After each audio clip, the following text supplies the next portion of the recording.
Subalit muli itong tinulak ni Miss Mary Xmas at binangga sa pader. Pero hindi pa nakontento si Tukmol at hinila ito kay Mr. Four sa kabinater ang ulo ni Long Nose at naka-home run. Kaya nag-alala si Chopper habang dugo ang bumabagsak ang katawan ni Long Nose mula sa ere. Pero nakita ng reindeer na hindi pa sumusuko si Usopp at bumangon sa natamong atake. Nagulat ang mga kontrabida nang makitang nakatayo ang duguang si Usopp. Naniniwala pa rin si Usopp na buhay pa si Luffy at ito ang nagbibigay sa kanya ng lakas para lumaban. Kaya naghanda na sa pag-atake si Miss Merry Christmas at si Mr. Four. Nag-transform na rin ang reindeer sa kanyang tinatawag na horn point.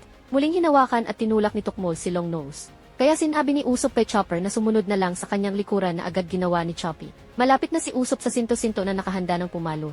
Pero ginamit ng sniper ang kanyang smoke star, kaya nagkaroon ng smoke screen. Tinanggal ni Usopp ang kanyang sapatos at tumalon habang sinabi kay Chopper na siya na ang bahala. Kaya binuhat ng reindeer si Miss Merry Christmas papunta kay Mr. Four. Dahil makapal ang Usopp kaya si Tukmol ang napalo ni Mr. Four at naka-home run. Tinawag ni Usopp ang sinto-sinto habang gumawa ng combo attack sila Usopp at Chopper. Pinakawalang niya ang tinatawag niyang Hammer Comet at tumama ito sa sinto-sinto. Bulagta ang mga kontrabida na may kasamang Sweet Dreams. Nakapagluwa ang aso ng bola at sumabog ito sa kanila, kaya sila ay na triple kill.